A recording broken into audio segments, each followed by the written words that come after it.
There must be those who dare to pierce the darkness with their light. As one who wields Pyro and a Claymore, Diluc has perfected the art of violence and dominates the battlefield. With his powerful skills, Diluc causes massive damage with ease and crushes all his foes with fearsome, ruthless strikes.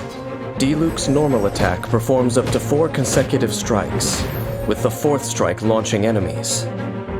Holding the attack button constantly consumes Diluc's stamina to launch swift consecutive attacks, dealing increased physical damage to nearby enemies, and unleashing an extra powerful attack at the end that launches enemies. Use this wisely to scatter enemy groups and defeat shielded foes. Unlocking the talent Relentless decreases Diluc's charged attack stamina consumption and increases its maximum duration. Use his fierce attacks to defeat those before you. Using the elemental skill Searing Onslaught, Diluc strikes with his Claymore, dealing pyro damage. This can be done 3 times in a row, with a short window of time to connect each strike. But pay attention. This skill enters cooldown if the next strike is not activated in a short period of time. Using Searing Onslaught in concert with normal attacks allows you to deal constant damage to enemies, while remaining evasive and mobile. Additionally, since this skill deals pyro damage, Diluc can form combinations with other characters, using elemental reactions to deal greater damage. Your verdict is? Surrounding himself in flames, Diluc knocks nearby enemies back, before gathering the flames into his blade and launching a phoenix, dealing massive pyro damage to enemies in its path. Diluc's normal and charged attacks will also deal pyro damage for a period of time. Dawn has a very large hitbox, allowing it to not only strike airborne foes, but also forcibly reposition enemies to an extent, making it very strong against groups. The pyro damage conversion that Dawn provides further strengthens Diluc's attacks. Unlocking the Blessing of Phoenix talent increases the duration of Dawn's pyro damage conversion, and gives Diluc a pyro damage bonus. Can I come play with you today? Please? I want to go on an adventure. Klee's normal attack performs up to 3 consecutive explosive attacks that deal AoE pyro damage. Holding the attack button consumes a certain amount of stamina, and after a short casting time blasts enemies, dealing AoE pyro damage. When Klee is up high, her charged attack can reach enemies even farther away. Also, Klee's normal and charged attacks are especially effective against geo-targets, making them ideal against enemies with geo-shields, and for quickly mining ore. After unlocking the talent Sparkling Burst, when Klee's charged attack lands a critical hit, some energy will be restored for all party members.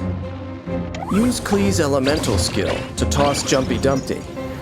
Jumpy Dumpty will bounce 3 times, each bounce causing an explosion that deals AoE pyro damage. On the 3rd bounce, Jumpy Dumpty will burst into mines. These explode upon contact with enemies or after a short time, dealing AoE pyro damage. Jumpy Dumpty will automatically recharge over time to up to 2 charges. It is effective in dealing with groups of enemies. After Jumpy Dumpty explodes, switch characters and pull enemies together to take advantage of the mines and deal a lot of damage to enemies.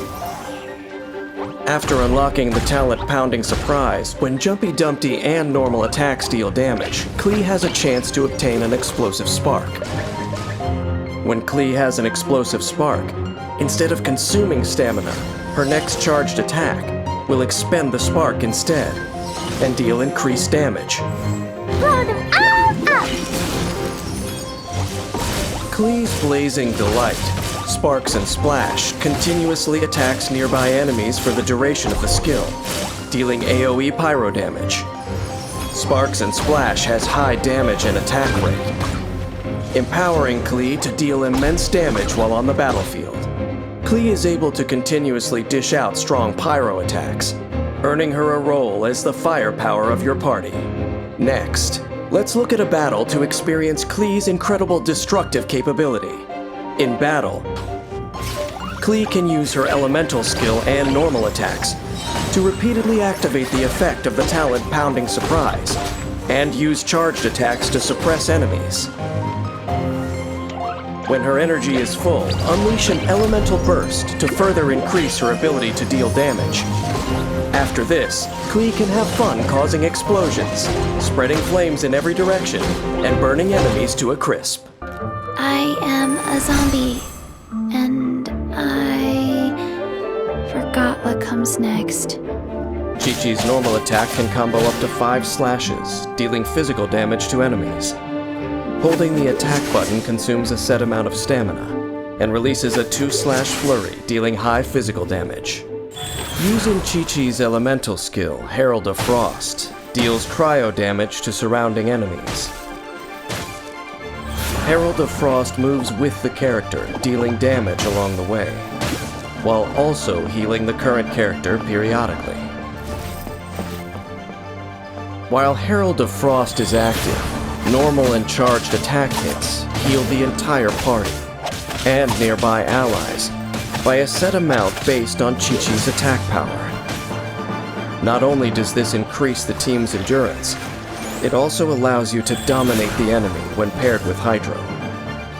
This skill is also useful during exploration. Using it to freeze water surfaces is a sound strategy for conserving stamina. After unlocking the talent Life-Prolonging Methods, when a character under the influence of Adeptus Art Herald of Frost triggers an elemental reaction, incoming healing is increased. Sacred name, Fortune Preserver. When Qiqi releases the adeptal power sealed inside herself, she marks nearby enemies with a fortune-preserving talisman and deals cryo damage to them. When enemies marked with fortune-preserving talismans take damage, the character dealing the damage is healed. By choosing an opportune moment to use Adeptus Art Preserver of Fortune, the whole team can be protected while dishing out damage. After unlocking the talent A Glimpse into Arcanum, normal and charged attack hits have a chance to tag enemies with a fortune-preserving talisman, once per set time period.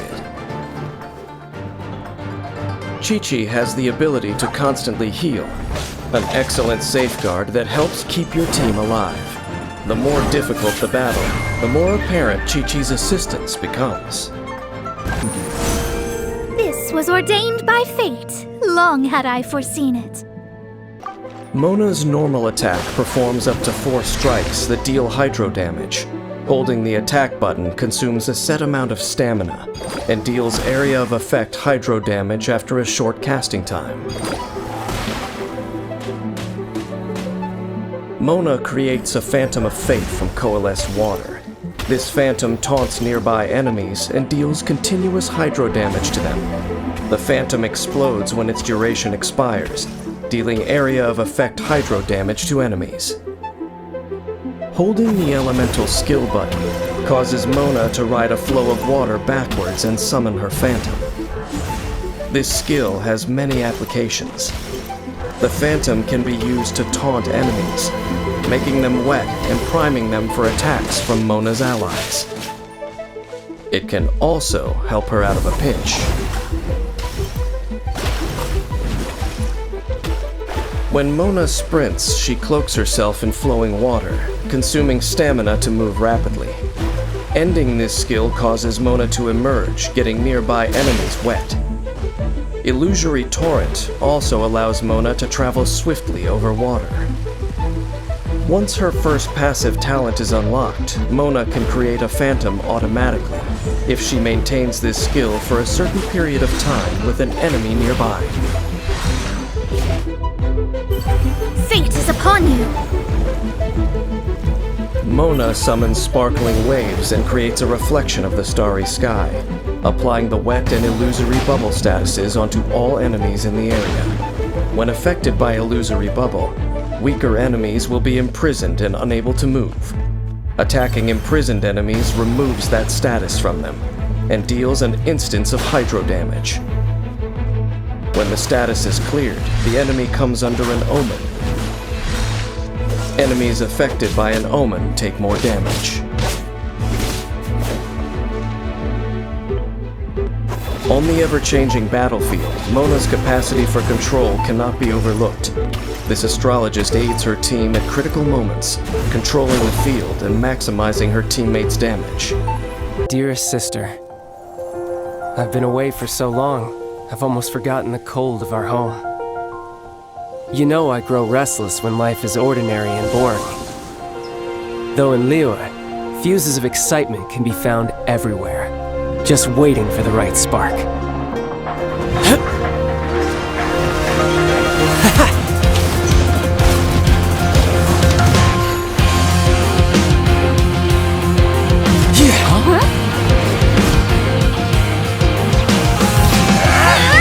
Come at me!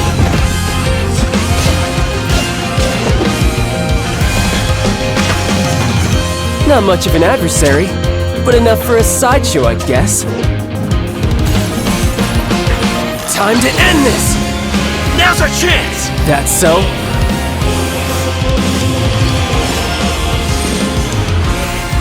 If you were smart, you wouldn't charge into unknown danger. It'll be an easy victory, but I still won't hold back. Your brother has just been taking care of some trivial matters here, really. But Tonya, rest assured, the future that Tsaritsa desires, the future the people of Snezhnaya desire, it will be had.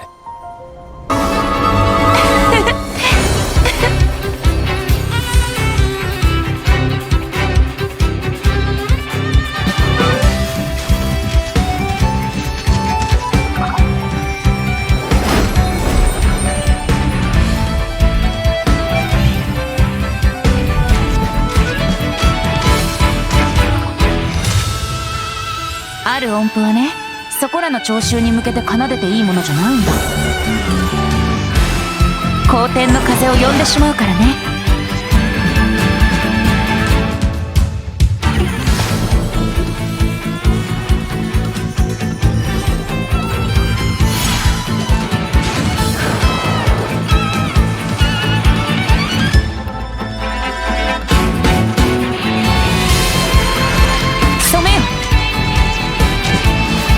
風と共に流れるのは言葉と歌だけじゃないのさ。